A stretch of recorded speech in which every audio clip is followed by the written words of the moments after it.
آج کے اس خطبہ جمعہ میں جس چیز کے متعلق اپنی اور آپ لوگوں کی توجہ کرانا چاہتا ہوں وہ یہ کہ ہمارا اپنے بڑوں کی غلطیوں کے ساتھ کیا معاملہ ہونا چاہیے۔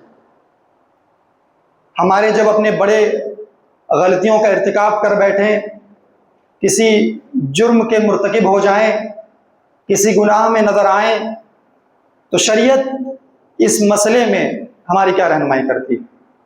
عمومی طور پر ہم دیکھتے ہیں اور آپ دیکھیں گے کہ گھر کا نظام جو بگڑتا ہے، محلے کا اور خاندان کا جو نظام بگڑتا ہے،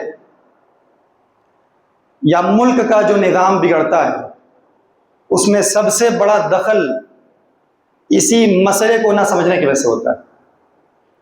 جس نے اس مسئلے کی باریکی کو یا اس مسئلے کی وضاحت اپنے ذہن میں رکھ لی، تو جو بگاڑ ہونا ہوتا ہے گھر کے اندر، معاشرے کے اندر، ملکی پیمانے پر، دنیا ادھر سے ادھر ہو جاتی ہے، پھر شاید کہ یہ خسارہ، یہ نقصان، یہ تباہی کا منظر پھر انسانوں کو نہ دیکھنا پڑے۔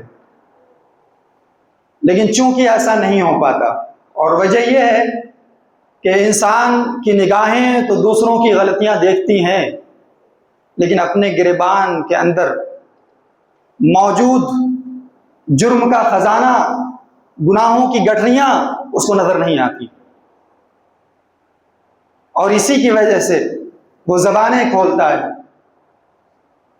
بے جا تنقیدیں کرتا ہے، بے جا اعتراضات سے اپنے گھر خاندان کا ماحول خراب کرتا ہے، معاشرے کو فساد کی ڈگر پر لے کر جاتا ہے، دنیا کو تباہی کے دہانے پر لا کر کھڑا کر دیتا ہے۔ کون؟ وہ انسان جو اس مسئلے میں اللہ اور اس کے رسول کی رہنمائی کے بنا اپنی زبانوں کو کھولتا ہے، اپنے آپ کو آزاد سمجھتا ہے۔ ایک آیت جو میں نے خطبہ حاجہ کے شروع میں آپ کے سامنے پڑھی، یا ایھا الذین آمنوا ان جاءکم فاسق بنبأ فتبینوا ان تصیبوا قوما بجہالۃ فتصبحوا علی ما فعلتم نادمین۔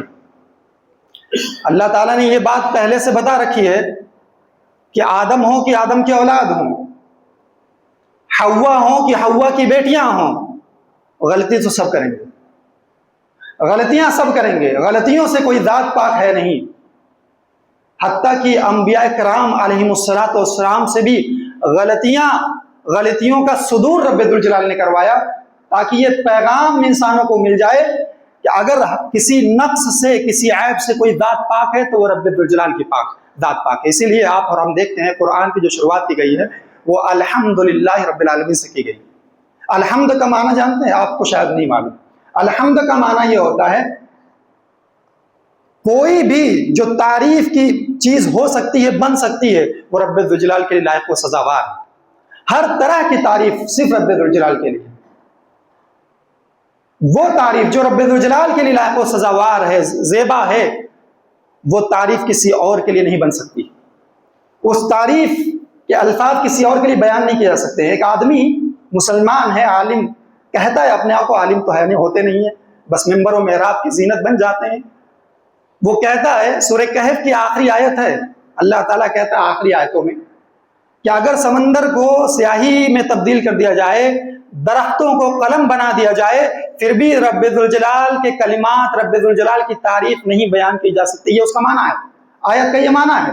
لیکن وہ عالم جو بنا ہوا عالم ہے، جاہل عالم کے لباس میں کیا کہتا ہے کہ غوث پاک، پتہ نہیں کس کو کہہ رہا ہے، وہ عبد القادر جیلانی کو شاید کہہ رہا ہے، وہ ایک امتی کہہ رہا ہے کہ عبد القادر جیلانی کی شان اتنی بڑی ہے کہ سمندر کو سیاہی میں تبدیل کر دیا جائے، درختوں کو قلم بنا دیا جائے، پھر بھی عبد القادر جیلانی کی تعریف اور شان نہیں بیان کی جا سکتی۔ تو الحمدللہ رب العالمین جو کہ ہم اور آپ سب پڑھتے ہیں، لیکن اس کا معنی شاید کہ ہمیں ساری زندگی گزر جاتی، سمجھ میں نہیں آتا، اور قبر میں بھی چلے جاتے۔ جب اتنا بڑا مولوی نہیں سمجھ پا رہا ہے اتنی معمولی تعریف جس کا لائق اور مستحق صرف رب ذوالجلال ہے، تو ان کے پیچھے چلنے والے لوگ کیسے سمجھ پائیں گے کہ الحمدللہ رب العالمین کا معنی کیا؟ بہرحال تو بتانا کیا چاہتا ہوں کہ غلطیوں سے آدم ہوں کہ آدم کی اولاد، حوا ہوں کہ حوا کی بیٹیاں، پاک کوئی نہیں، پاک کوئی نہیں۔ اور جب پاک کوئی نہیں ہے تو غلطیوں کو لے کر اور خصوصی طور پر بڑے جب غلطی کریں تو ان کے ساتھ اسلام کا ڈائریکشن کیا ہے، اسلام آپ کو کون سی سمت دکھاتا ہے، اللہ رب العزت، نبی علیہ السلام آپ کی رہنمائی، ہماری رہنمائی کیا کرتے ہیں؟ تو قرآن ایک رول دیتا ہے، ایک اصول دیتا ہے۔ سورہ حجرات کی آیت ہے، یا الذین آمنوا ان جاءکم فاسق بنبأ فتبینوا، اے ایمان لانے والے لوگوں۔ تو پتہ کیا چلا، یہ خطاب مسلمانوں سے ہے اور کسی سے نہیں ہے۔ پہلے یہ خطاب اس آیت میں مسلمانوں کو خطاب کیا جا رہا ہے، سنایا جا رہا، حکم دیا رہا ہے، کیا ایمان لانے والے لوگوں، ان جاءکم فاسق، اگر تمہارے پاس کوئی فاسق و فاجر، جھوٹا، مکار، بے ایمان، زانی، شرابی، دھوکے باز کوئی خبر لے کر آئے کسی کے متعلق سے، فتبینوا، تو اس کی تحقیق کر لینا، اس کی تحقیق کر لینا۔ یہ کہہ کر مت مان لینا کہ وہ تمہارا رشتہ دار بتا رہا ہے، سعودی میں یہ ہو رہا ہے، وہ ہو رہا ہے، دنیا میں یہ ہو رہا ہے، وہ ہو رہا ہے۔ کتنی تحقیق کر کے ہم نے اور آپ نے زبانیں کھولی؟ فلاں عالم کی یہ غلطیاں ہیں، آپ نے تحقیق کی؟ فلاں امام کی یہ غلطیاں ہیں، آپ نے تحقیق کی؟ یا الذین آمنوا ان جاءکم فاسق بنبأ فتبینوا، اس کی تحقیق کر لو۔ تحقیق کر لو گے تو بات کلیئر ہو جائے گی۔ اور اگر بنا تحقیق کے، بنا ایویڈنس کے، بنا ایتھینٹکس، اس کے بنا پروف کے آپ نے اس کو تسلیم کر لیا، ہاں بہت زبردست خبر لے کر آئے ہو تم، تو کیا ہوگا؟ فَتُصْبِحُوا عَلَى مَا فَعَلْتُمْ نَادِمِينَ أَن تُصِيبُوا قَوْمًا بِجَهَالَةٍ فَتُصْبِحُوا عَلَى مَا فَعَلْتُمْ نَادِمِينَ۔ ہوگا کیا جب تم زبان کھول دو گے، ایکشن لے لو گے کسی کے ایک بتلا دینے کی وجہ سے، تو معاملہ کیا ہوگا؟ صبح ہوگی اور پچھتاؤ گے، صبح ہوگی اور پچھتاؤ گے کہ ہم نے تو بہت بڑا جرم کر لیا، ہم نے تو بہت بڑا جرم کر دیا۔ ایسے ہی ہوگا جیسے وہ باغ والے اپنے باغ میں رات میں تو پلاننگ کیے کہ صبح ہونے سے پہلے ہی پہنچ جائیں گے، کسی غریب کے پہنچنے سے پہلے ہی پتہ چلے جب یہ پلاننگ کر رہے تو اللہ تعالیٰ ان کی باتوں کو سن رہا تھا۔ صبح پہنچے جب تو باغ بالکل مٹی میں مل چکا تھا، باغ بالکل مٹی میں مل چکا تھا۔ تو صبح شرمندہ نہ ہونا پڑے تو رات میں سوچ سمجھ کر زبانیں کھولنی چاہیے اور سونا چاہیے اپنے بستر پر۔ اگر ایسا ہوگا ان تصبحوا قوما ان تصیبوا قوما بجہالۃ فتصبحوا علی ما فعلتم نادمین، یہ تو شرمندگی ہوگی اور دوسرا ماحول بگڑ جائے گا، دوسرا ماحول بگڑ جائے گا۔ اب یہ عام انسانوں کی غلطیوں کے بارے میں بھی اس آیت کے اندر ہمیں رہنمائی کی گئی، ہمیں حکم دیا گیا ہے، اور بڑے لوگوں کی بھی غلطیوں کے تعلق سے ہمارا معاملہ کیا ہونا چاہیے؟ تحقیق کا معاملہ ہونا، بنا تحقیق کے، بنا ثابت ہوئے ایک بات بھی ادھر سے ادھر نہ کی جائے۔ یہی معاشرے کی صالحیت کے لیے، یہی معاشرے کو درست رکھنے کے لیے، اور یہی معاشرے کو، گھر، خاندان کو، ملک کو بگاڑ سے بچانے کے لیے سب سے زبردست راستہ جو ہے اسی کا ہے کہ زبان پر تالے لگا لو، زبان پر تالے لگا لو۔ اور آج جو سب سے زیادہ نہیں ہو پاتا ہے وہ ہم سے یہی نہیں ہو پاتا ہے، ہم زبان پر کنٹرول نہیں کر پاتے۔ آپ دیکھیے نبی علیہ السلام کا دور تھا، نبی علیہ السلام امامت کر رہے ہیں، کیا کر رہے ہیں؟ امام ہیں، امامت کر رہے ہیں، اور حاکم بھی وقت کے ہیں، بادشاہ بھی وہی ہیں، امام بھی وہی ہیں، نبی بھی وہی ہیں، جو وقت کا پیغمبر ہوتا ہے وہی سب کچھ ہوتا ہے مسلمانوں کے لیے۔ امامت کر رہے ہیں، اور ہمارے نزدیک امامت کا جو یہ مسلح جو ہے یہ بہت ہلکی چیز ہے، بہت ہلکی چیز ہے، اتنی ہلکی چیز ہے کہ وہ ایک سوکھے پتے سے بھی زیادہ بے وزن ہو گیا ہے۔ مسلح جو ہے، امامت جو جگہ ہے وہ مسلمانوں کی نگاہوں میں اس سے بھی زیادہ بے وزن چیز ہو گئی۔ اور نبی علیہ السلام کے دور میں اور اسلام کی نگاہ میں یہ امامت اور یہ مسلح، یہ منبر و محراب اتنی وزندار چیز تھی کہ بادشاہ کو رب الجلال نے مکلف کیا کہ تم بادشاہ ہو، تم ہی لوگوں کے امام رہو گے، تم ہی لوگوں کے قاضی رہو گے، تم ہی لوگوں کے مفتی رہو گے، تم ہی لوگوں کے سب کچھ رہو گے۔ یہ تھا نبی علیہ السلام کے دور پہ۔ تو نبی علیہ السلام نے ظہر کی نماز پڑھائی، ظہر کی نماز پڑھائی۔ کتنی رکعت ہے ظہر میں؟ کتنے بچوں کو تو ظہر یہ کس نماز کو بولتے ہیں نہیں معلوم ہے، ظہر کس نماز کو بولتے ہیں یہ نہیں معلوم۔ تو ظہر کی کتنی رکعت ہوتی ہے یہ کیسے معلوم ہوگا؟ وہ تو مسجد میں جب پہنچ جاتے ہیں جو جتنا پڑھ رہا ہے اسی دیکھا دیکھی اپنا پڑھ لیتے ہیں، 2 پڑھ رہے 2 پڑھ لے رہے، 4 پڑھ رہے 4 پڑھ۔ نبی علیہ السلام نے 5 رکعت پڑھا دی. کتنی پڑھا دی؟ ہے 4 اور پڑھا دی 5. اور اس حدیث میں وضاحت ہے آگے کہ میں انا بشر انسا کما تنسون، میں بشر ہوں، آدم کا بیٹا ہوں، جیسے تم بولتے ہیں ویسے میں بھی بولتا ہوں. آدم کا بیٹا بشر ہوں، میں بولتا ہوں ویسے ہوں جیسے تم لوگ بولتے ہو. بھول گیا. تو نبی علیہ السلام نے 5 رکعت پڑھا دی. پیچھے کچھ لوگ نکل گئے، اپنی ضرورت تھی ان کے ذہن میں، کیونکہ شریعت اتاری جا رہی تھی، آسمان سے حکم اتر رہا تھا. ابھی کچھ حکم ہے، آگے کچھ حکم. پہلے 2 رکعت نمازیں تھیں، پھر اس کو سفر میں 2 ہی رہنے دیا گیا، اور جو لوگ گھر میں موجود ہوں، اپنے محلے خاندان موجود ہوں، ان کے لیے 4 کر دیا گیا، ظہر، عصر اور عشاء. جب 5 پڑھا دی کچھ لوگ نکل گئے، اور کچھ لوگوں کو ہمت نہیں ہو رہی تھی. کچھ لوگوں کو ہمت نہیں ہو رہی تھی کہ اللہ کے رسول علیہ السلام کا اتنا روب ہوتا ہے. جو پیشوا ہوتا ہے، جو امام ہوتا ہے، اس کے متعلق، ان کے متعلق لوگوں کے دلوں میں ایک قسم کی ہیبت ہوتی ہے کہ کیسے بڑھ کے پوچھیں. ایک قسم کا خوف ہوتا ہے. کسی کی ہمت نہیں کر رہی تھی. اللہ کے رسول علیہ السلام سے پوچھیں کہ آج، ابھی تک تو 4 پڑھ رہے تھے، آج آپ نے کیسے 5 پڑھا دی؟ تو ایک آدمی ذو الیدین، ان کا لقب تھا، صحابی ہیں، لوگوں نے ان کا کہا کہ آپ پوچھیں. ذو الیدین نے کہا، انداز دیکھیے اور کتنی محبت اور کتنی شفقت ہے. کہتے ہیں کہ ازید فی الصلاۃ یا رسول اللہ، اے اللہ کے رسول علیہ السلام، کیا نماز میں کچھ اضافہ کر دیا گیا ہے؟ نماز میں تعداد بڑھا دی گئی، کچھ اضافہ کیا گیا ہے؟ کتنا زبردست انداز، کتنا پیارا انداز. اس سے معاشرہ بنتا ہے، بگڑتا نہیں ہے. ارے آپ نے آج کیسے 5 رکعت پڑھا دی؟ جب دیکھو تب بھول جاتے ہو، ڈھنگ سے نماز نہیں پڑھاتے. اللہ کا شکر ہے کہ ہماری مسجد کا یہ حال نہیں ہے، بہت ساری مساجد کا یہی حال. عزیز فی ایسے کیسے کر لیا، ویسے کیسے کر لیا، مسجد میں نہیں بول پائے تو مسجد دروازے سے نکل کے باہر بول.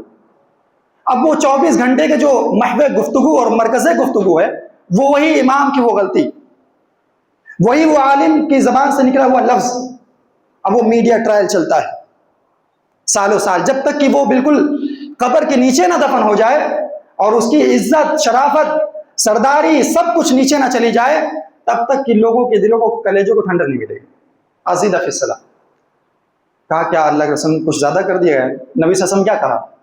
وما ذاک، نہیں کچھ نہیں زیادہ ہوا ہے، کچھ نہیں زیادہ میں نے پڑھا ہے، اور نہ کچھ نماز میں زیادہ کیا گیا ہے. کہا نہیں اللہ کے رسول صلی اللہ علیہ وسلم آپ بھول گئے. صلیت خمسا، آپ نے 5 رکعت پڑھی ظہر. تو اللہ کے رسول صلی اللہ علیہ وسلم نے کہا ایسا ہے، یہ بات ہو رہی ہے، مقتدیوں کی طرف منہ نبی علیہ السلام نے اپنا چہرہ کر لیا ہے اور بات ہو رہی ہے. جب یہ کنفرم ہو گیا کہ اللہ کے رسول صلی اللہ علیہ وسلم بھول گئے اور 4 کے بجائے 5 پڑھا دیے، پلٹے، اپنا چہرہ کدھر کیا؟ قبلے کی طرف کیا، اور پلٹنے کے بعد اپنے دونوں کو موڑ دیا جیسے تشہد میں بیٹھتے ہیں. پھر اس کے بعد 2 سجدہ کیا، سجدہ سہو، بھول کا سجدہ سہو کیا، 2 سجدہ کیا، بس ہو گیا. سجدہ کرنے کے بعد سلام بھی نہیں پھیرا. اس روایت میں جو موجود ہے، سلام بھی نہیں پھیرا. ہاں سلام پھیرنا چاہے تو کوئی پھیر سکتا ہے. سجدہ سہو کیا. تو آپ کو یہ بات بھی معلوم چل گئی، سجدہ سہو بھول پر 2 سجدہ کر لیں گے کفایت کر جائے گا، باقی کوئی عمل آپ کو نہیں کرنا ہے. سجدہ سہو کرنے کے بعد بیٹھ کے پھر تشہد لوگ پڑھتے ہیں، نہیں پڑھنا ہے آپ کو. اور سلام کو ضروری سمجھنا یہ بھی صحیح نہیں ہے. آپ سلام پھیر بھی سکتے ہیں اور نہیں بھی پھیر سکتے ہیں، بہرحال. لیکن یہاں اس حدیث کو آپ کے سامنے رکھنے کا مقصد جو تھا میرا، وہ یہ کہ ہمارا، جس پر ہمارا خیر ڈیپینڈ ہے جس پر ہمارا خیر، ہمارے معاشرے کا، ہمارے گھر خاندان کا، ہمارے ملک کا، یا کسی بھی ملک کا، جس پر خیر منحصر ہو، اس کی بڑی سے بڑی غلطیوں کو بھی نظر انداز کرنا یہ مسلمانوں کے لیے واجب اور ضروری ہو جاتا ہے. آئندہ میں حدیث ابھی بتا رہا ہوں آپ. اور اگر آپ کو یہ کسی کو زبان کھولنا بھی ہے تو جو دائرہ رب ذوالجلال نے متعین کیا ہمارے اور آپ کے لیے، اس دائرے میں رہ کر ہمیں اور آپ کو زبان کھولنی پڑے گی. ورنہ ملک کے کیا، گاؤں کے کیا، گھر اور خاندان کے کیا، دنیا کا نقشہ بدلتے دیر نہیں لگے گی. دنیا کا نقشہ یکبارگی نہیں بدلتا ہے. قطرے قطرے سے، بوند بوند سے دریا بنتا ہے، اور دریا سے پھر سمندر. تو آپ ایک پیغام لے کر اٹھیں گے، چاہے وہ فساد کا ہو یا خیر کا ہو. آپ کی بستی کو کوئی نہیں جانتا. جب آپ اٹھیں گے ایک پیغام لے کر, ایک وقت آئے گا کہ آپ کے پیچھے ایک بڑا سا ہجوم ہوگا. یہ جو گمراہیاں پھیلی ہیں, یہ پھیلانے والا کون ہے؟ ایسے ہی ایک عام بستی سے کوئی اٹھتا ہے, کوئی قرآن کا منکر, کوئی حدیث کا منکر, کوئی بغاوت کا علم لے کر. وہ حضرت عثمان کو کیسے قتل کیا گیا مسلمانوں؟ کیسے شہید کیا گیا؟ اس کی وجہ بنی کیا؟ نہیں, یہ خلافت کے حقدار نہیں, نہیں, ان کا یہ جرم ہے, ان کی یہ غلطی ہے, ان کو تخت سے اتار دو. اتار دیا, اور اتارا بھی تو کیسے اتارا؟ قرآن کے صفحے کو لہو لہان کر کے, قرآن کے صفوں کو, قرآن کی آیتوں کو حضرت عثمان غنی رضی اللہ تعالیٰ عنہ کے خون سے جب تک کہ سرخ نہیں کر دیا تب تک کہ نہیں اتارا. یہ زبان کھولنے کا انجام کہاں تک ہمیں اور آپ کو پہنچاتا ہے؟ یہاں تک پہنچا. شیطان بنا دیتا ہے, شیطان. اس کے بعد اور اس کا فائدہ کیا ہوگا کہ حسن سلوک, حسن ظن, اچھا گمان کرو. اس کا فائدہ مسلمانوں کو ملے گا اور 100% ملے گا. فائدہ کیا ملے گا؟ اللہ تبارک و تعالیٰ کی جانب سے علم کی راہیں آسان کر دی جائیں گی, حکمت اور روشنی عطا کر دی جائے گی. عطا کی گئی کہ نہیں کی گئی؟ نبی علیہ السلام بھولے, صحابی نے یہ طرز اپنایا, اور جب طرز اپنایا تو کوئی غصے کی بات نہیں, کوئی جھگڑا نہیں, کوئی لفڑا نہیں, کوئی کسی کی نگاہ میں برا نہیں بنا. اللہ تعالیٰ نے آسمان سے مزید سہولت نازل کر دی. کہا 5 پڑھ لیے, کوئی بات نہیں, دہرانے کی ضرورت نہیں ہے. گھٹنے سے بیٹھ نہیں پاتے ہو, مشکل سے آتے ہو 4 رکعت نماز پڑھنے, کھڑے نہیں ہو پاتے ہو, دہرانے کی ضرورت نہیں, بس بیٹھے بیٹھے 2 سجدہ کر لو. حکمت کی راہیں کھول دی, آسانی اور سہولت فراہم کر دی. اور اگر اس کے برعکس ہوتا معاملہ, اللہ کے رسول صلی اللہ علیہ وسلم, آپ نے تو پہلے 4 کہا تھا, آپ 5 کہہ دیا, 5 پڑھ لیا, یہ کیسے؟ یہ تیور بدلنا پڑے گا. نہیں بدلیں گے تو معاملہ کیا ہوگا وہ بھی بتا دے رہا ہوں. ذوالخویسرہ کی حدیث بہت مشہور ہے. اللہ کے رسول علیہ السلام کچھ مال تقسیم کر رہے تھے, مال غنیمت تقسیم کر رہے تھے. جنگیں ہوتی تھی, مال غنیمت ملتا تھا. اللہ کے رسول علیہ السلام جس کو حقدار سمجھتے تھے دیتے تھے, اور جس کو نہیں سمجھتے تھے نہیں دیتے تھے. ایسے ہی ہوا, مال تقسیم کر رہے ہیں. یمن کے کچھ سرداروں کو جو اسلام لائے تھے نئے نئے, ان کی دلجوئی کے لیے تاکہ یہ اور زیادہ قریب ہو جائیں, مال دے دیا, اور کچھ لوگوں کو نہیں دیا. ذوالخویسرہ نام کا لقب کا آدمی آیا, کہتے یہ کیا ماجرا, ان کو دیا ان کو نہیں دیا, یہ کیا طریقہ ہے نا ہمارا, ہم اپنے اصولوں سے چلتے ہیں. ذوالخویسرہ بھی اسی, جو آج کل کے مسلمانوں کا جو ذہن ہے, جو ذہنی سطح ہے, جو اسٹیٹس ہے, لیول ہے, اسی لیول پر وہ گفتگو کر رہا تھا. 90% مسلمانوں کی آبادی کی جو ذہنیت ہے آج اپنے بڑوں کی غلطیوں کو لے کر یہی ہے. کیسے آپ نے کر لیا, کیسے آپ نے اپنے سے فیصلہ لے لیا, یہی اسلوب اس نے اختیار کیا. اچھا اللہ کا رسول بھی نہیں کہتا ہے, نعوذ باللہ, اتنا بڑا ظالم. اچھا وہ مسلمان تھا, مسلمانوں کی صف میں رہتا تھا, مسلمان ہی تھا, کوئی اور نہیں تھا. اس نے کفر کا, شرک کا کلمہ نہیں پڑھا, لا الہ الا اللہ محمد رسول اللہ ہی پڑھا ہمارے جیسے. اس کہتا ہے کہ اے دل یا محمد, اے محمد صلی اللہ علیہ وسلم آپ انصاف کیجئے. اللہ کے رسول صلی اللہ علیہ وسلم کہتے ہیں ویلک, تو برباد ہو, اذا لم اعدل فمن یعدل. اگر محمد اللہ کا پیغمبر صلی اللہ علیہ وسلم وہ انصاف نہیں کرے گا تو پھر ہے کون دنیا میں جو انصاف کرے, ہے کون جو دنیا میں انصاف کرے. حضرت عمر ابن خطاب رضی اللہ تعالیٰ عنہ کہتے ہیں کہ دعنی یا رسول اللہ, اللہ کے رسول چھوڑ دیجئے مجھے. دیکھیے آپ کی جو غیرت ہے اور آپ کا جو جذبہ ہے نا, دین کو لے کر ہو یا دنیا کو لے کر ہو. چلیے ہم کہتے ہیں آپ کی غیرت بہت زیادہ ہے دین کو لے کر, آپ سعودی اور دنیا کے مسلمانوں کے بہت بڑے خیر خواہ ہیں, لیکن اگر یہ خیر خواہی اور یہ جذبہ اور یہ غیرت اللہ کے رسول علیہ الصلوۃ والسلام کی مخالفت پر آپ کو ابھار رہی ہے, اللہ تبارک و تعالیٰ کی دین کی دھجیاں اڑانے میں آپ کا کردار ہے, آپ کے جذبات کا, آپ کی غیرت دینی کا, آپ مومن ثواب والے نہیں ہیں. آپ کا کام ثواب کا نہیں ہے. آپ اسی لیے دیکھیے حضرت عمر بن خطاب رضی اللہ عنہ کیا کہا, غیرت آئی, جاگی, جذبہ اٹھا, تلوار نکالتے اور سر قلم کر دیتے. کیا ضرورت تھی پوچھنے کی اللہ کے رسول سے صلی اللہ علیہ وسلم؟ کیا کہتے ہیں؟ دعانی یا رسول اللہ، اے اللہ کے رسول صاحب مجھے چھوڑ دیجئے، مجھے اجازت دیجئے کہ اضرب عنق هذا الرجل، کس آدمی کی گردن میں اڑا دوں.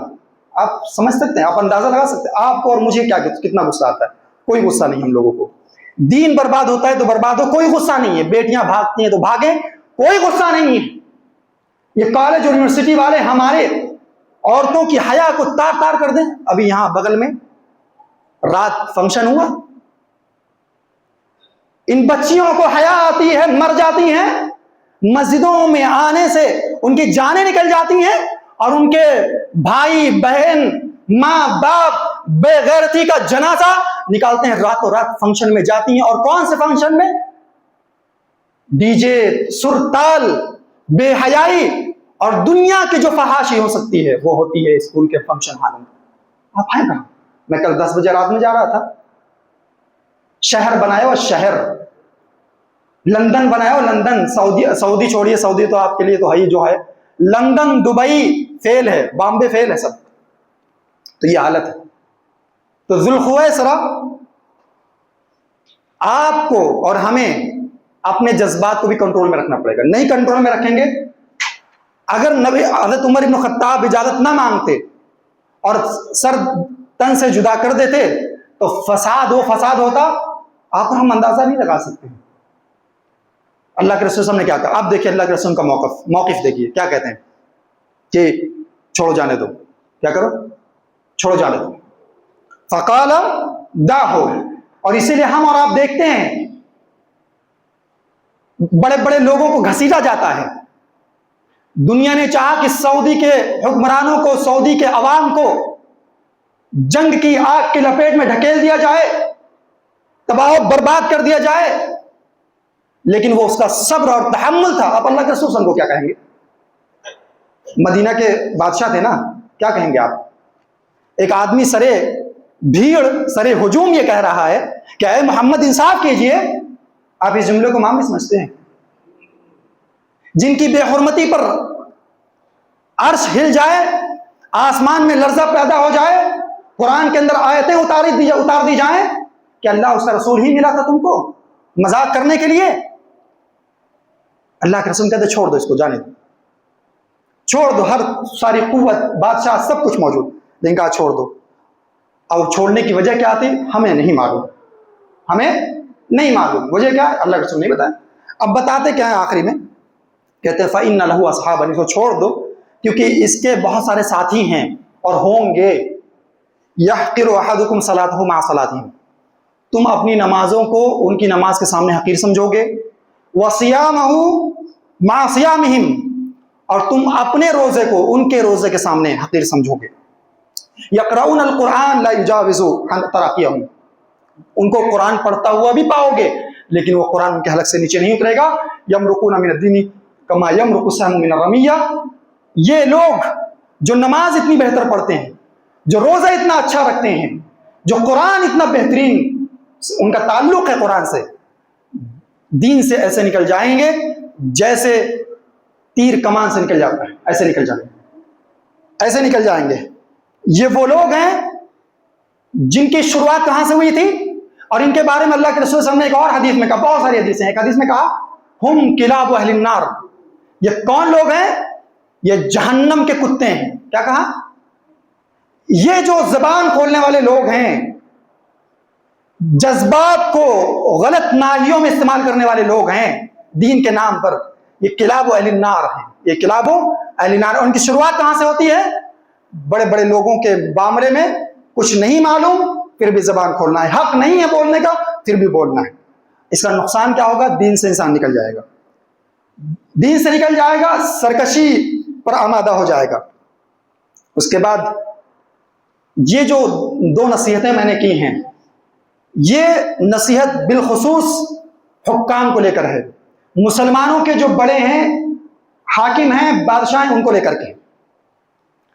اور حضرت عثمان ابن عفان کی شہادت سے لے کر آج تک جو بگاڑ ہے امت مسلمہ کے اندر، وہ یہی، اسی شروعات اس کی کہاں سے ہوتی ہے؟ یہیں سے ہوتی ہے. اچھا، حاکم بادشاہ کی غلطی کب ناقابل برداشت ہوگی؟ اس سے پہلے پیغام کیا ملا؟ صبر کرنا ہے، کنٹرول کرنا ہے، اللہ اور اس کے رسول کی رہنمائی میں اپنی زبان کھولنی ہے. نہیں معلوم تو کھولنا ہی نہیں، اگر معلوم ہے تو رہنمائی میں کھولنا ہے. اچھا، کب ناقابل برداشت یعنی برداشت سے باہر ہو؟ کب ہماری ان کی غلطیاں ہماری نگاہ میں کب ناقابل برداشت ہو؟ کب ہم زبان کھولیں اور کب ہم فتوے داغیں، کب ان کو کیا کیا کہیں؟ اس کی بھی رہنمائی مکمل طور پر قرآن کا حدیث میں موجود ہے. عبادہ ابن صامت رضی اللہ تعالیٰ عنہ، دیکھیے میں یہاں کھڑے ہو کے کسی بھی ملک کی اور کسی بھی گروہ کی، کسی بھی فرد کی حمایت کرنے کے لیے نہیں کھڑا ہوں. میں حمایت کرنے کے لیے کھڑا ہوا ہوں تو قرآن کی اور احادیث رسول علیہ السلام کی، اور ہر اس چیز کی حمایت کرنے کے لیے کھڑا ہوں جس کو لوگوں نے نہیں جانا کہ وہ دین ہے، اور ہر اس چیز کا دفاع کرنے کے لیے یہاں کھڑا ہوتا ہوں جس کو آپ نے دین کا رنگ دے دیا حالانکہ وہ دین کا رنگ نہیں تھا. ایران کو لوگوں نے دین کا رنگ دیا، اس کو شہید کا درجہ دیا، اس کو جنت میں اعلیٰ مقام پر فائز کر دیا، اور اس کا ساتھ دیا دین کے نام پر. تو وہ دین کا رنگ نہیں تھا لیکن لوگوں نے دیا، تو اس کے دفاع میں کھڑا ہوں، اور اس کے اوپر جو دھول ہے، جو گرد ہے، اور جو ملمہ سازی کی گئی ہے، جو سونے کا پانی چڑھا دیا گیا ہے، خباثت پر، شراب پر، روح افزا کا جو اسٹیکر لگا دیا گیا ہے، بس اس کی وضاحت کرنے کے لیے یہ بات ہے. نہ کسی ملک کی حمایت، نہ کسی ملک کے اوپر تان و تشنیع. حدیث کیا کہتی ہے؟ کب کوئی ملک کا حاکم یا مسلمانوں کا حاکم ناقابل برداشت ہو مسلمانوں کے نزدیک؟ حدیث ہے عبادہ بن صامت رضی اللہ عنہ، مسلم کی حدیث ہے، بخاری کی حدیث ہے، بہت ساری حدیث کتاب. کہتے ہیں کہ بایعنا رسول اللہ صلی اللہ علیہ وسلم علی السمع والطاعۃ فی العسر والیسر والمنشط والمکرہ وعلی اثارتنا علینا وعلی ان لا ننازع الامر الا اہلہ الا ان تروا کفرا بواحا. عبادہ بن صامت کہتے ہیں کہ ہم نے نبی علیہ السلام کے ہاتھ پر بیعت کی. کس بات پر بیعت کی؟ کہ ہم نے وعدہ لیا، عہد و پیمان لیا اللہ کے رسول علیہ السلام سے. وہ عہد و پیمان کیا تھا؟ عہد و پیمان کیا تھا مسلمانوں؟ وہی عہد و پیمان جو ہمارے سب سے پہلے اسلام لانے والوں نے لیا ہے نبی علیہ السلام سے. اسی عہد و پیمان پر مسلمانوں کو تا قیامت رہنا. اور وہ عہد و پیمان کیا تھا جو عبادہ بن صامت کہتے ہیں ہم نے لیا، ہم نے بیعت کی اللہ کے رسول علیہ السلام کے ہاتھ میں؟ تو وہ تھا کہ السمع والطاعہ، جب تک زندہ رہیں گے اپنے بڑے کی اطاعت اور فرما برداری کرتے رہیں گے، فرما برداری کرتے رہیں گے، السمع والطاعہ. اور یہاں پر یہ بات بھی بتلا دوں کہ اگر کوئی حاکم، کوئی عالم اللہ کی نافرمانی کا حکم دیتا ہے تو اللہ کے رسول علیہ السلام نے کہتا ہے پھر وہاں اس کی اطاعت نہیں کرنی. کیا کرنا ہے؟ اس کی اطاعت وہاں نہیں کرنی ہے. باپ آپ کو کہہ رہا ہے کہ کیوں اہل حدیث ہو گئے، کیوں تم نے قبر پرستی، مزار پرستی کو چھوڑ دیا، کیوں تم برا بھلا کہتے ہو، کیوں تم عبد القادر جیلانی کو غوث اعظم نہیں سمجھتے ہو، تم کیوں شبرات کو جا کر اگربتیاں اپنے ماں باپ کی قبروں پہ کیوں نہیں سلگاتے ہو؟ تو نہیں ماننا ہے. لیکن ہے وہ باپ، ہے وہ ماں، حسن سلوک کرنا. اگر آپ نے حسن سلوک کرنا چھوڑ دیا تو آپ بھی مجرم اپنے باپ اور والدین کے ساتھ ساتھ. تو وسم و اطاعت اور فرمانبرداری اللہ کی فرمانبرداری میں ہوگی، اللہ کے فرمانبرداری کے انڈر میں ان کی فرمانبرداری ہوگی، ان کی اپنی مستقل فرمانبرداری نہیں. فی العسر والیسر، چاہے ہم تنگ حال ہوں چاہے خوشحال ہوں، والمنشط والمکرہ، چاہے ہم بالکل مجبور کر دیے گئے ہوں چاہے ہم خوشحال ہوں، کسی بھی حال میں ہوں ہمیں اپنے حاکم کی، اپنے بادشاہ کی بات ماننی ہے. وَلَا نُنَازِعُ الْأَمْرَ أَهْلَهُ إِلَّا أَن تَرَوْا كُفْرًا بَوَاحًا. اور ان حاکموں کو، ان اپنے بادشاہوں کو کبھی بھی برا بھلا کہنے کی بھی مت سوچنا. کبھی برا بھلا، یہ میں اپنے الفاظ نہیں بتا رہا ہوں، قرآن کے بعد جو سب سے صحیح ترین کتاب ہے اس زمین پر، جس کے متعلق سبھی گواہیاں دیتے ہیں، آسا کتب بعد کتاب اللہ، وہ اس کتاب کا حوالہ ہے. کہتے ہیں کبھی برا بھلا کہنے کی سوچنا بھی مت. الا ان تروا کفرا بواحا، جب تک کہ تم کفر صریح نہ دیکھ لینا. ان کے اندر کفر صریح نہ دیکھ لینا. کفر صریح کا مطلب کوئی کنفیوژن نہیں رہنا چاہیے. ان کے کفر میں، جو مسلمان بادشاہ ہیں ان کے کفر میں ذرہ برابر شک اور کنفیوژن نہیں رہنا چاہیے. اگر کنفیوژن ہے تو تمہارا بولا ہوا جملہ تمہیں جہنم کا حقدار بنائے گا، اور کچھ نہیں. اور آج اگر مسلمانوں کی اکثر آبادی اس حدیث کو سن لے تو وہ اپنا انجام اپنی بولی ہوئی باتوں پر سمجھ لے گا کہ وہ کہاں جا رہا ہے. الا ان تروا کفرا بواحا، کفر بواح بواح کا مطلب ہوتا ہے عربی زبان میں صریح، بنا کنفیوژن والا کفر دیکھ لے. اچھا بہانے بھی نہیں چلے گا، اس نے اس لیے کیا، اس نے اس لیے کیا، اس نے اس لیے کیا، عقلی گھوڑے دوا، یہ بھی نہیں چلے گا. اور اللہ نے کیا کہا، نبی صلی اللہ علیہ وسلم نے کہا عندکم من اللہ تعالی. الفاظ پہ غور کیجئے گا، یہ نہ سمجھیے گا کہ کوئی مولوی آیا اور پٹی پڑھا کے چلا گیا. عندکم من اللہ تعالی فیہ برہان، اس کفر صریح میں تمہارے پاس اللہ کی جانب سے دلیل ہونی چاہیے. کیا ہونا چاہیے؟ دلیل ہونی چاہیے. یہ 80 اور 70% آبادی مسلمانوں کی جو زبان کھول رہی ہے، کسی کو شہید اور کسی کو جہنمی بتا رہی ہے، اس کو تو ایک آیت بھی نہیں معلوم، اس کو تو ایک آیت بھی نہیں معلوم ہے. ایک آیت چھوڑو، اس کو یہ نہیں معلوم ہے رکوع کیسے کرنا ہے، اس کو یہ نہیں معلوم ہے کہ جو 5 وقتہ نماز جس کا مکلف رب ذوالجلال نے مجھے اور آپ کو کیا ہے، اس میں 4 رکعت میں 4 رکوع ہوتا ہے، تو ایک رکوع مجھے کیسے کرنا ہے وہ نہیں معلوم. یہاں اس کو کہا جا رہا ہے کہ جب تم بولنا چاہو تو کفر صریح دیکھو تب بولو، اور وہ بھی کفر صریح اتنا کلیئر ہونا چاہیے کہ دلیل ہونا چاہیے، اور وہ دلیل ان کی نہیں ہونا چاہیے، من اللہ تعالی، اللہ کی طرف سے ہونا چاہیے. وَعَلَىٰ أَن نَّقُولَ بِالْحَقِّ أَيْنَمَا كُنَّا لَا نَخَافُ فِي اللَّهِ مَوْتًا. اور ہم جہاں کہیں بھی رہیں حق بات جو ہو کہتے رہیں، حق بات جو ہو کہتے رہیں. گاؤں کا ایک گنڈا ہوتا ہے، ہم اس کے سامنے حق بات نہیں بول سکتے اگر وہ مشرک ہے، پلید انسان ہے، ہر مزاق. اچھا بہت سے لوگ سیاست میں بھی اٹھتے ہیں، کوئی کچھ لڑ رہا ہے، کوئی کچھ لڑ رہا ہے، کچھ لڑ رہا ہے، اور وہ گنگا کی آرتی بھی اتارنے پہنچ جا رہی ہے. اقرا حسن بہت ہائی لائٹ کیا تھا مسلمان، تم نے، یہ پڑھے لکھے لوگ ہیں تمہارے، یہ پڑھے لکھے لوگ ہیں. یہ جو ہے جاتی ہے کہیں پر کسی گاؤں میں، اور وہاں پر جو ہے ایک چھوٹی سی مورت کی گھر بنایا ہوتا ہے، مندر ہوتی ہے، اس میں جا کر وہ ہاتھ جوڑتے ہیں. کانپور کا عرفان سولنکی، اس کی بیوی نسیم سولنکی، وہ جاتی ہے آرتی چڑھاتی ہے. یہ آپ کا مختار انصاری، اس کے گھر والے، اس کی بیٹی یا کون بہو کون، یہ جاتی ہے اور پوجا پاٹ میں شریک ہوتی ہے. کوئی ان سے کہتا ہے رپورٹر کہ تمہارے مولوی تو ایسا کہتے ہیں ویسا کہتے ہیں، تو کہتے ہیں وہ مولوی لوگ جانے، ہم مولوی نہیں، یہ ہم ان سے خوش، ان سے ہمارا دامن بھر جاتا ہے خوشی سے. اور جو ملک کا حاکم اس پورے روئے زمین پر ایک ایک مسلمان پر اس کا احسان ہے، اگر انسان احسان مند ہے تو اگر سوچنا چاہے. آپ کو ایران نے کیا دیا؟ آپ کو ایران نے کیا دیا؟ سنی لوگوں، آپ کو ایران نے کیا دیا؟ آپ کو سیریا کی بنجر زمینیں دی، بموں بارود سے لپٹے بچے آپ کو دیے، کیا دیا؟ عراق آپ کو دیا، تباہ و برباد عراق کو آپ کو دیا. یمن سنی کا ملک، وہاں پر حوثی کو کھڑا کر کے آئے دن تباہی، آپ کو کیا ملا وہاں سے؟ اور سعودی عرب سے آپ کو کیا ملا؟ آپ کے محلات، آپ کی بڑی بڑی کوٹھیاں، آپ کی بڑی بڑی جائیدادیں، آپ کے گھروں میں رکھا ہوا قرآن، آپ کے گاؤں محلے میں پہنچی ہوئی حدیثیں، آپ کے گھر آنگن میں یہ پہنچی ہوئی شرم و حیا، یہ اس نے دیا آپ کو. اور آپ لا رہے ہو، روز لا رہے ہو، روز آپ کا کوئی قریبی رشتہ دار آپ کو کچھ تحفے دے رہا ہے، یا آپ کے گھر کو بھر دے رہا ہے، وہاں سے سب کچھ مل رہا ہے. گردواری علم. تو اس آئے حدیث کے اندر کیا کہا جا رہا ہے؟ آپ کو کچھ نہیں کھولنا جب تک کہ کفر صریح نہ دیکھ لیں. مسلمانوں کتنے لوگ اپنے آپ کو اب اتھارٹی سمجھتے ہیں کہ ہاں میرے پاس اتھارٹی ہوگی کہ اب میں کسی کو بھی کچھ بھی کہہ دوں، کسی کو کچھ بھی کہہ دوں. ایک حدیث بتا کر اپنی بات ختم کرتا ہوں. حدیث کیا ہے؟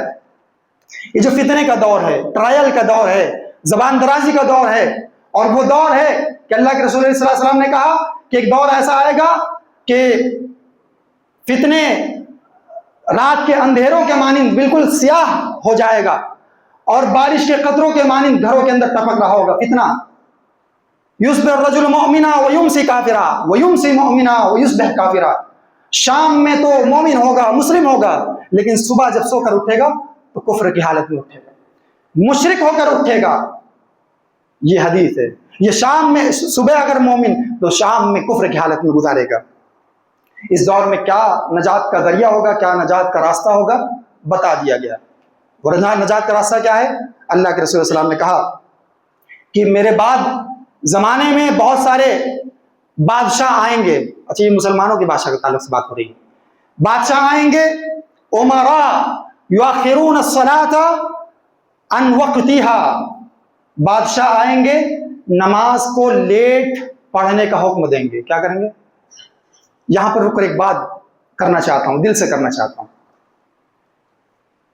نماز پڑھنا، نماز نہ پڑھنا ایک بہت بڑا جرم تو ہو سکتا ہے، لیکن نماز کو اس کے وقت پہ ہی لیٹ سے پڑھنا، یہ اتنا بڑا جرم کیسے کہ اس کو ہائی لائٹ کیا گیا ہے. کہا گیا ہے کہ بادشاہ آئیں گے نماز کو اس کے وقت سے لیٹ کر کے پڑھیں، یعنی وقت میں ہی پڑھیں گے لیکن لیٹ پڑھیں گے. مثال کے طور پر عصر کا وقت جو ہے یا ظہر کا وقت 12 بجے شروع ہو جائے، آج کل کتنے بجے شروع ہو جاتا ہے؟ 12:02 یا 12:03 پہ، اور رہتا کب تک ہے؟ کم و بیش 3:30 بجے کے آس پاس تک رہتا ہے. اب وہ کیا کریں گے؟ پڑھیں گے 2 بجے، کہیں گے 2:30 بجے پڑھو. عصر کا ٹائم شروع ہو جا رہا ہے کم و بیش 3:40 کے آس پاس، تو اب وہ کہیں گے کہ 5:15 بجے 5:30 بجے پڑھو. یہ حکم دیں گے. وہ یہ ہائی لائٹ کیا گیا اس جرم کو. یہ جرم ہے، یہ جرم ہے. اور جن کو توفیق ملی ہے کہ نمازوں کو بالکل اول وقت پہ پڑھیں، وہ مبارکباد ہیں کہ وہ لوگوں سے جہاد کر رہے ہیں، وہ لوگوں سے لڑ رہے ہیں اللہ کے کلمے کی سربلندی کے لیے. ایک اذان ہو رہی 2 بجے اور ایک اذان ہو رہی 12:15 بجے، یہ لڑائی ہے، حق و باطل کی لڑائی ہے. اگر اس میں حق و باطل کا کوئی معیار نہیں ہوتا، کوئی ترازو نہ ہوتا، تو اللہ کے رسول علیہ السلام نشانی نہ بتلاتے کہ بادشاہ آئیں گے نمازوں کو لیٹ سے. تب کیا کہا؟ فصلوا الصلاۃ، فصلوا الصلاۃ لوقتها، تو تم لوگ نماز اس کے بالکل وقت پڑھ لینا، یعنی وقت شروع ہوتے ہی اذان دے لینا، نماز پڑھ لینا. اور اس کے بعد کیا کرو گے؟ ثم اجعلوا صلاتکم معهم نافلہ، پھر جب وہ لوگ نماز پڑھیں، کیونکہ بادشاہ کا حکم ہے، آرڈر ہے. دیکھو بادشاہ کے اگینسٹ جانا نہیں ہے، بادشاہ کے اگینسٹ جانا ہی نہیں ہے. کہا جب وہ لوگ پڑھیں گے تو ان کے ساتھ بھی پڑھنا. تمہاری پہلی جو تم نے وقت میں پڑھی ہے وہ تمہاری فرض کا حکم تمہیں ملا ہے، اور جو تم ان کو ساتھ پڑھو گے، یعنی 5:30 بجے ایسا کی نماز پڑھو گے، تو یہ تمہاری نفل ہو جائے گی. ہاتھ نہیں کھینچنا، بادشاہ سے ہاتھ نہیں کھینچنا ہے. جب ہاتھ ہی نہیں کھینچنا ہے، 2 بار آپ کو نماز پڑھنے کا حکم دیا جا رہا ہے، تو بتائیے جو آج کل زبان کھل رہی ہے، یہ فلاں ایسا فلاں ویسا، ہم اور آپ حقدار ہیں کیا؟ ہم اور آپ حقدار ہیں؟ نہیں مسلمانوں. اس میں نہ سعودی کا کچھ بگڑے گا، نہ کسی اور کو کچھ نہیں بگڑے گا. بگڑا کس کا؟ ہمارا اور آپ کا. کیوں؟ اللہ کے رسول صلی اللہ علیہ وسلم نے یہی کہا، یہ کہا اس فتنے میں نجات صرف 3 چیزوں میں ہے. 3 چیز کیا ہے؟ امسک علیک لسانک، اپنی زبان پر کنٹرول کرو. ولیسعک بیتک، اپنے گھر کو سب کچھ جانو. چوراہے پہ بیٹھ کے، چائے کی دکان پہ بیٹھ کے، کلب میں بیٹھ کے سیاست کی ایک دم پوری ایک منظر نامہ ہے ہمارے مسلم علاقوں میں، صبح سے شام تک سیاست سیاست سیاست. اللہ کے رسول کہہ رہے ہیں نجات چاہتے ہو گھر پہ ہی رہو، اور جتنی روزی تمہارے لیے کفایت کر جائے بس اپنے روزی روٹی میں، عبادت کی جگہ مسجد میں اور اپنے گھر پہ. اور کیا ہے؟ وابکی علی خطیئتک، اپنے گناہ پر رو. سعودی عیاشی کر رہا ہے، آپ کو حکم نہیں ملا، اس کو کرنے دیجیے. سعودی زنا کر رہا ہے، اس کو کرنے دیجیے. آپ کیا اکھاڑ لیں گے؟ ہم کیا اکھاڑ لیں گے یہاں بیٹھ کے اپنے اس ممبر و محراب سے بول کر، اور آپ اپنے گلی کوچوں میں بیٹھ کر بول کیا کر لو گے؟ حرمین کی حفاظت کر لو گے آپ؟ سب سے چھوٹی سورہ جو سورہ فیل ہے، آپ جانتے ہوں واقعہ. یمن سے ابرہا نکلا تھا ہاتھی کا لشکر لے کر خانہ کعبہ کو اٹھانے. نکلا تھا کہ نہیں نکلا تھا؟ الم تر کیف فعل ربک باصحاب الفیل، نکلا تھا نا. اور جب نکلا تو پہنچا کیسے؟ پہنچا ڈھا دیا. اس لشکر کا مقابلہ کرنے کی طاقت اس دور میں کسی کے پاس تھی نہیں. بھیا مسلمان آپ کمزور ہو تو آپ کی سب سے بڑی کامیابی، سب سے بڑی طاقت اس وقت یہی ہوگی کہ آپ اپنے آپ کو کمزور سمجھو کہ میں کمزور ہوں. یہ کھسیانی بلی کی طرح جو ہے کھمبا نہ نوچنے لگ جائیے، جس پر مت ادھرا جائیے، کچھ ہونے والا نہیں ہے. کھمبا نوچیں گے آپ کا اپنا نقصان ہے. یہ حدیث یہی کہہ رہی ہے. وابکی علی خطیئتک، سعودی مر جا رہا ہے، مر جائے. آپ اگر دعا نہیں کر سکتے ہیں کہ وہ حرمین کی حفاظت کر رہا ہے، تو آپ کو کس نے ساری چیزوں کے اتھارٹی دے دیے؟ اگر ایران کے ذریعے سے آپ تک صرف ایک تیل پہنچ رہا ہے، ایک گیس پہنچ رہی ہے، تیل اور گیس کے بنا آپ کی زندگی ہو سکتی ہے. لیکن اگر سعودی عرب کا راستہ ہمارے اور آپ کے لیے نہ کھلا ہوتا تو جو جس مسجد میں بیٹھے ہیں نا، یہ مسجد بھی نہ رہتی. 100 کی بات کر رہا ہوں، یہ مسجد بھی نہ رہتی. یہ مسجد کیا، اس روئے زمین پر، اس ہندوستان کی سرزمین پر لاکھوں کی تعداد میں مسجدیں نہ رہتی، مدرسے نہ رہتے، کہاں سے آیا ہے سب کچھ؟